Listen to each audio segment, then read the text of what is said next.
UP police का जो medical होता है ना, उसमें मेडिकल लोग विजन में फेल हो जाते हैं। लोग बहुत प्रैक्टिस कर लेंगे दौड़ने की, अपने चेस्ट के एक्सपेंशन की, हाइट वगैरह लोगों की सही होती है तो उसमें तो वो लोग क्वालिफाई कर लेते हैं वाया प्रैक्टिस। बट लोगों जब विजन की बात आती है, जब एक आंखों की जांच की बात आती है, तो उसमें लोग थोड़ा सा अनदेखा करते हैं, लगता है सब कुछ ठीक तो है, पर जब जांचें होती है तो वो उसमें रिजेक्ट हो जाते हैं और उसके बाद उन्हें फ्रस्ट्रेशन होता है। तो आइए आज के इस वीडियो में मैं डॉक्टर पल्लवी मिश्रा ये आपको डिटेल में बताऊंगी कि यूपी पुलिस में आंखों के मेडिकल की जांच कैसे होती है।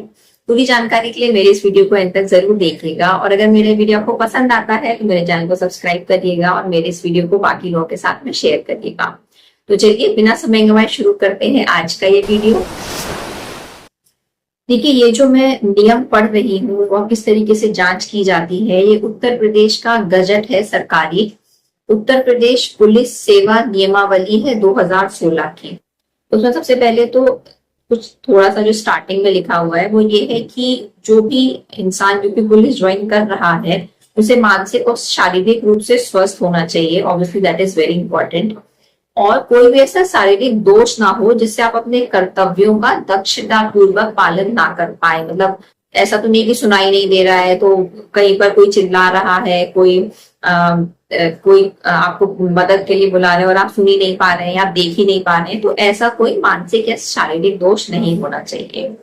अब मैं चेस्ट एक्सपेंशन हाइट की बात तो नहीं करती हूँ, मैं सीधे आती हूँ विजन पर। तो जो विजन की जांच होती है वो दो तरीके से होती है, डिस्टेंस विजन की जांच होती है और नियर विजन की जांच होती है। जो डिस्टेंस विजन की जांच होती है वो इस तरीके के एक स्नेलिंस चार्ट पर की जाती है, जैसे कि आप देख सकते हैं इसमें कि कुछ अल्फाबेट्स लिखे हुए हैं ऊपर से लेकर नीचे तक।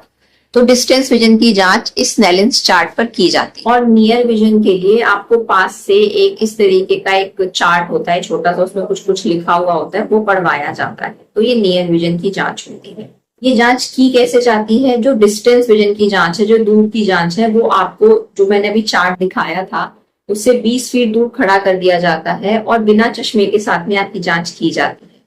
सिमिलरली जो नियर विजन की जांच होती है, जो आपको ये इस तरीके का चार्ट पढ़वाया जाता है, तो वो भी बिना चश्मे के की जाती है। अब आपकी निगाह कितनी आ रही है तो उसके हिसाब से या 3 मानक बनाए हैं उन्होंने, मानक 1, मानक 2, मानक 3।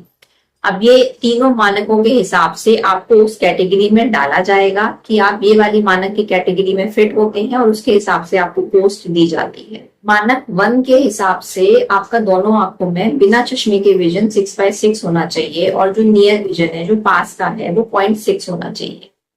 मानक 2 के हिसाब से जो आपकी अच्छी वाली आंख है उसमें विजन 6/6 होना चाहिए। जो खराब आंख है वो बिना चश्मे की 6/60 और चश्मे के साथ में 6/24 से कम नहीं होना चाहिए। नियर विजन अच्छी आंख में 0.6 और खराब आंख में 1 होना चाहिए। मानक 3 के हिसाब से जो अच्छी वाली आंख है उसमें बिना चश्मे के 6/24 पर वो चश्मे के साथ में 6/6 होना चाहिए। खराब वाली आंख में बिना चश्मे के 6/24 से कम नहीं होना चाहिए और चश्मे के साथ में वो 6/12 तक इंप्रूव करना चाहिए, उससे कम नहीं होना चाहिए। जो अच्छी वाली आंख है उसमें 0.8 और जो खराब वाली आंख है उसमें 1 होना चाहिए।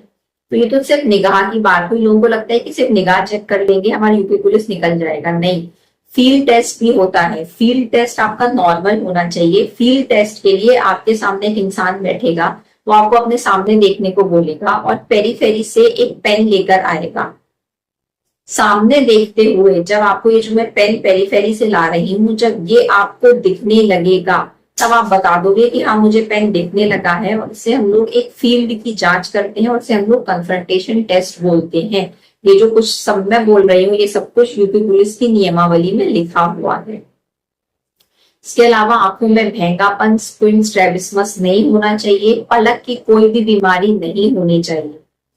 दोनों आंखों की जांच जब की जाती है तो अलग अलग की जाती है और आंखों की जांच करते समय दोनों आंखें पूरी खुली हुई होनी चाहिए। ऐसे करके आप कभी भी यूपी पुलिस का एग्जाम नहीं दे सकते हैं। अगर आप ऐसे करके पढ़ेंगे तो इसका मतलब आपका जो फॉर्म है, आपका जो मेडिकल है, आपको रिजेक्ट कर दिया जाए।